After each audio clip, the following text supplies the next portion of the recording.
Hi, I want to show you how to thread your serger, your Elna 945 serger to do the cover stitch, okay? I hope you can see everything now. Now, I'm going to show you with the bar down, just so you can see, because if you raise it up, you can't see all the details. So, you only need 3 cone threads for this one. And you always start with the outside, far left, and that will be number 1.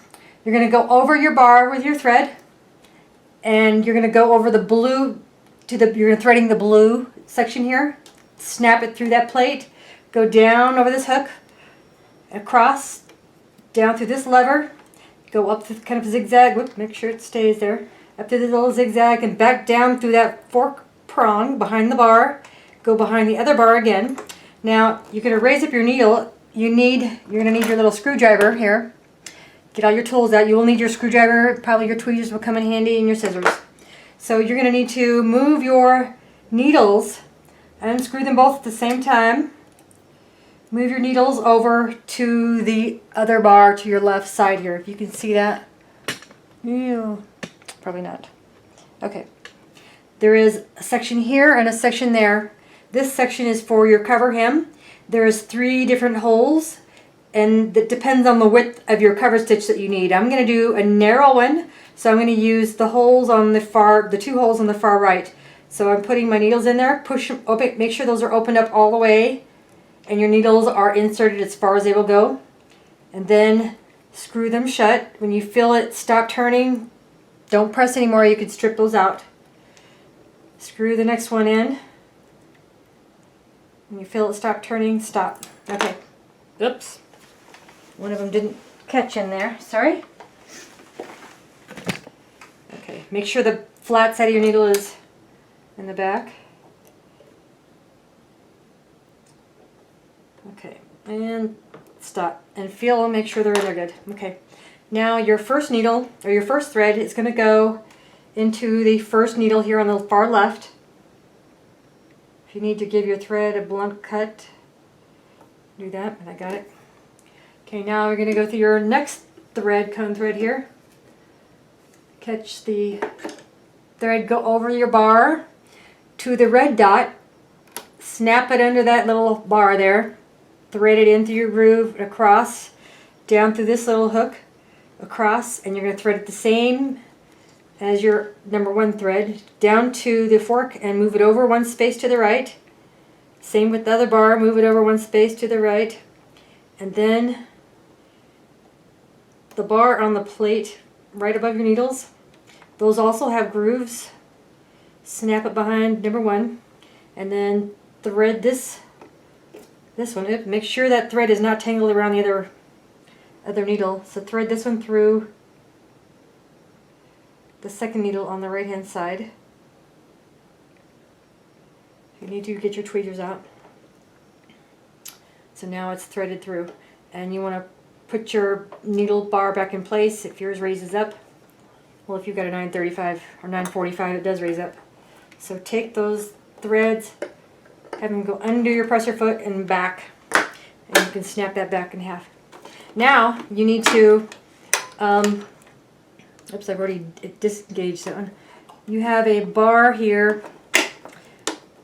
When you use that with your cover stitch, this bar right here, let me see if you can see that.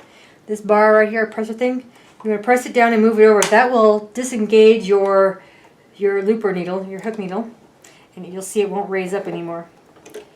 Okay, now if you've moved your threads or moved your thing up and down, you have to redo your threads there. So go ahead and leave that for now. Okay, so now that that's down, you're going to also disengage your cutter, press in on your bar, and lower it down.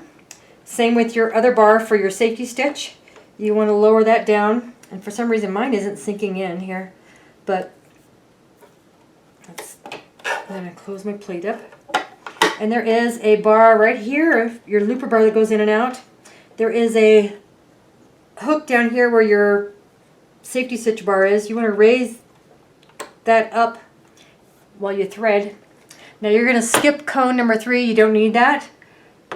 And you're going to use cone number 4. So you only need 3 cone threads for this. You're going to go over that top bar to the green dot, snap it in place, bring it all the way down. There is no bar here to catch it. You're going to go straight down, and you're going to see the 3 little dials here. You're going to go under, over, and under.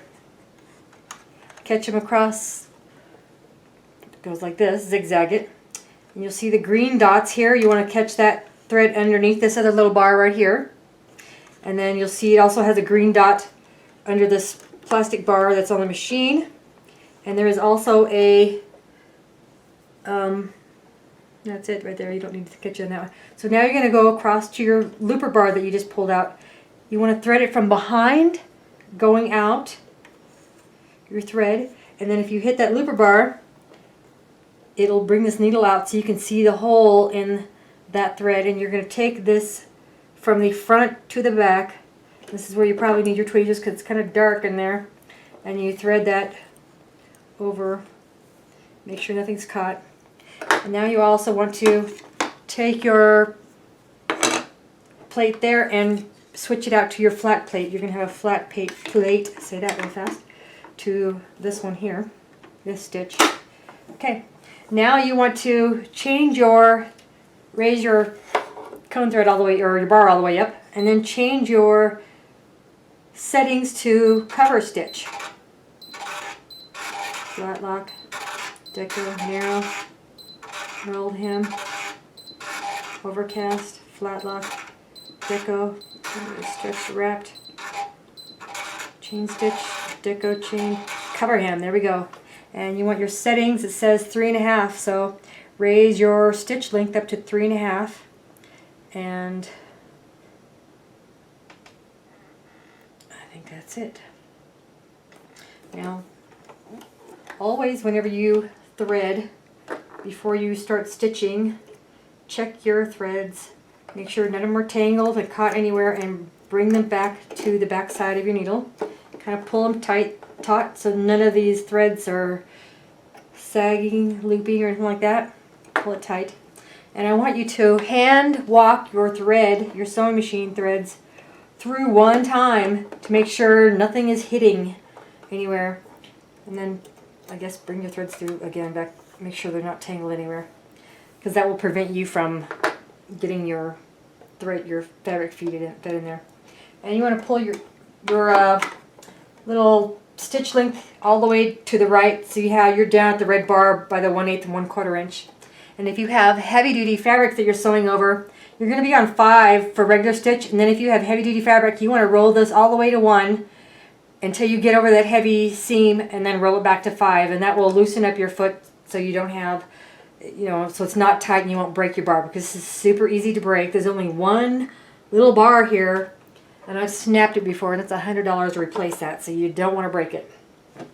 So now I'm going to take a piece of fabric and turn it under and show you what the stitch looks like with black thread. Okay, put your thread back, and then walk through one, make sure it's going right. Oh, it's okay. And then always follow, I usually follow that bar right there as far as my hemline goes to follow. Go slow at first. And once you see everything is fine and groovy, then you can stitch as fast as you need to. And once you've gotten to the end of your fabric where you need to stop, you want to overlap your seam. I'll show you what, I'll keep going.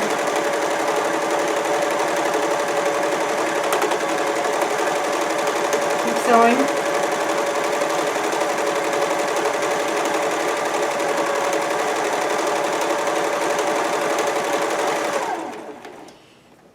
Now, maybe cut those threads off. And you want to sew, overlap your seams, and then sew off of your fabric to end it. And then just cut it.